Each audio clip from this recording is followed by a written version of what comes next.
Hey everybody, welcome back for another video. Today I'm going to be teaching you about a vehicle identification number, what it is and why it's important, and of course where to locate it on your 67 to 72 Chevy C10. To start this off, I want to mention this is specifically going to be for the 67 to 72 C10, and that's mainly because the other generations have different locations for the VIN, and reading them can be a little bit different as well too. Now, if you are interested in learning how to read the other generation's VIN numbers, just let us know down in the comment section below, and we'll try to make a video on it. But let's kick this off with what's a VIN and why is it important? The truck's VIN number was decided before the truck was even made. See, it all starts with the VIN number because that's how the factory knew which one to make and what parts to put on as it rolls down the assembly line. Each letter and number in the VIN number is very important because each one will tell you something different about the truck. Now, why is this important? Well, let's say you go and look at a truck that you want to buy, but the owner doesn't know a lot about it. Well, if you know how to read and decode the VIN, you should be able to get a lot of information from that.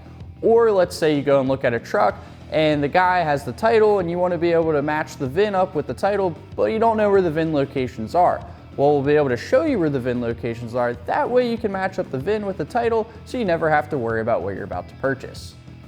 Now that you know what is a VIN number and why it's important, let's show you where the VIN's located on a 67 to 72 C10 and show you how to read it.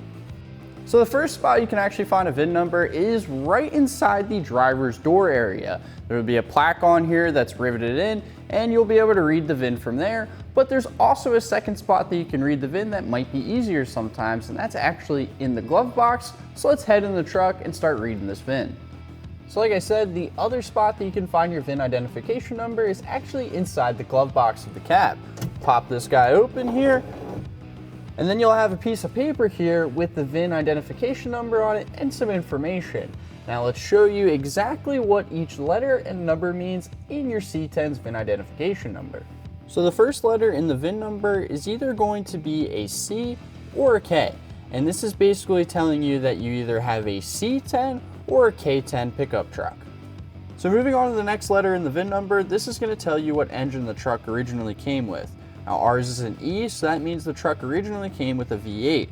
But if you end up seeing an S there, that means your truck originally came with a 6-cylinder. And then moving on to the third part of the VIN number here, this is going to be a number. We have a 1 here, which means that this is a half-ton pickup truck. And if you have the number 2 there, that means it was a 3/4 ton pickup truck. And if you have the number 3 there, that means it is a 1-ton pickup truck originally. Then moving on to the next part of our VIN number, this is going to be the same for every 67 to 72 C10. You're going to have the number 4 there, and that just stands for pickup truck. Next is going to be the year of production, which will also be another number as well. Ours is 8, so that means our truck is a 1968. Now, if you have any other number here, it's going to range between 67 to 72. And moving on to the last part of our VIN number here, you're going to have a couple numbers, and that's basically telling you which plant that your truck was produced at. So if you search up those last couple of numbers, you'll be able to find the exact plant that this truck was made at.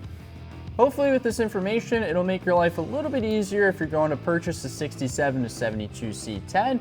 And if you're going to purchase one, it's always a good idea to know where the VIN locations are at. That way you can always cross-reference them with the title of the truck to make sure everything's legit.